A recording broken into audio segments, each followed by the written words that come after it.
Hey friends, welcome to another screencast. In this one, we will learn how to connect our server to an actual backend. Till now, whatever requests we were making, we were just sending dummy data and we were not storing data anywhere on the server side.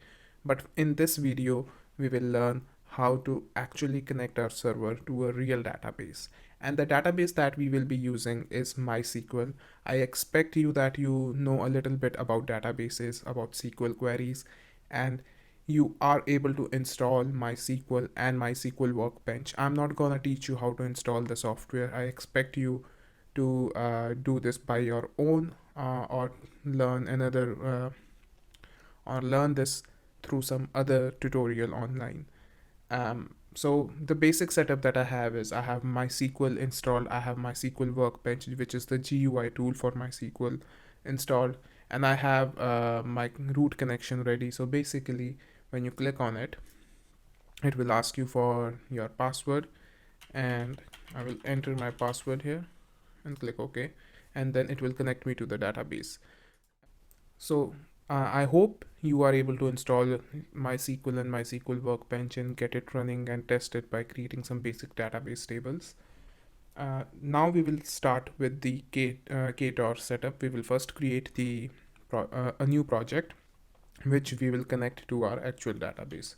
So let's go to the IntelliJ, and I'm naming this project as KTORM setup. So KTORM is the dependency that we will be using to create the data models that will represent our database tables, and to read, fetch, update, and delete records from the database. So I'll create this project. Again, I'll just install the routing feature here and then click finish. So this is KTORM's official website, and this is the Kotlin based ORM for Ktor. You can use it with other frameworks as well, but it goes well along with Ktor as well. So I'll show you from where I find the dependencies, find the versions, and what strings that we use in our build.gradle under dependencies section uh, to find. So there is a website called MVN repository. This is basically the collection of all the libraries and dependencies that we can use in different Java and Kotlin projects. So here you just type KTORM and you will find a bunch of them. So we always try to look for the official ones. So in this case, we will look for org.ktorm, and we will open the KTORM core. And then you see these are the different versions that are available. So we want the latest version. We will click that. And then these are the different ways you can add these dependencies to your Java or Kotlin projects. Our project is mainly a Gradle based project. So we click on the Gradle tab and copy this, and then go to IntelliJ and open build.gradle. I think we created this project using the Kotlin Gradle. So what I'll do is I will close this and I'll create the project again. So KTORM example, and I'll click Gradle Groovy. So we will select this string, move back to IntelliJ, open build.gradle, and go back to the dependencies section and paste it. And now rebuild our Gradle file. Another thing that we have to add is basically the MySQL drivers. So we can find those from the MVN repositories as well.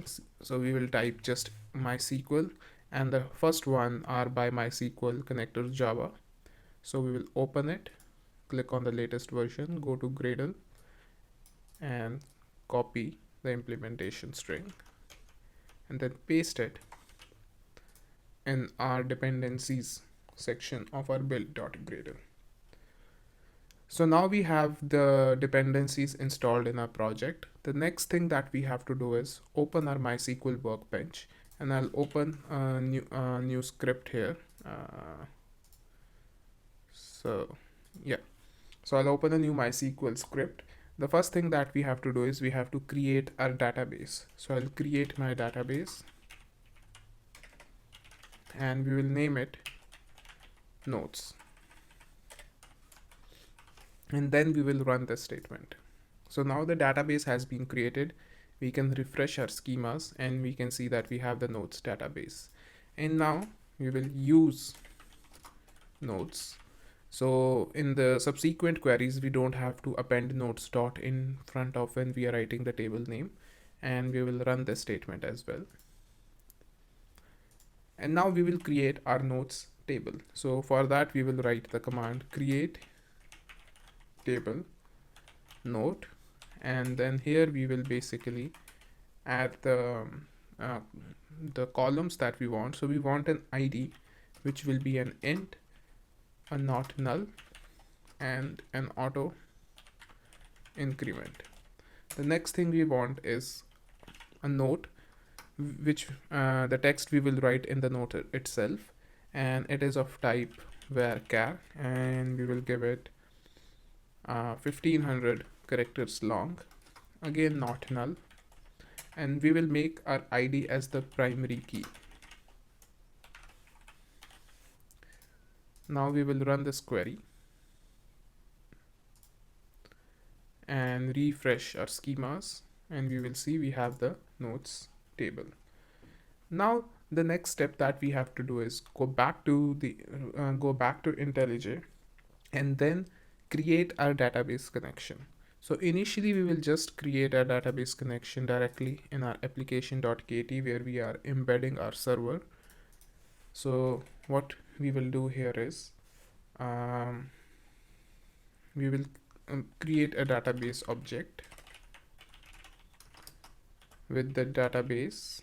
So we get this database class from ktorm dependency, and it has a method called connect, and this connect method takes several parameters, so one of which is URL, and for MySQL the URL is jdbc colon mysql colon / localhost colon 3306, and this is our database name. So if we see here in MySQL Workbench, so this is our database name, so we will pass the database name here. So the next thing that we have to tell this method is the driver. So for MySQL, the driver connection string is com.mysql.cj.jdbc.driver. So this driver string and the URL is different for every database that you use. So if you are using Postgres, you have to basically find the correct URL and the driver for that. And when we deploy this on a server, so you have to replace this URL with the correct URL. So this database connects to the one that will be hosted on our server. And now we will pass the user, and then we will pass the password. So in my case, my local database's password is root password. Usually you want to get this password from some configuration file which is not checked in within your source code, because you don't want your database password to get leaked. But as I'm just using my local machine, and I'm using the password for my locally installed database, so it doesn't matter in this scenario. So we have our database, and to check that everything is working, what we can do is we can run our server.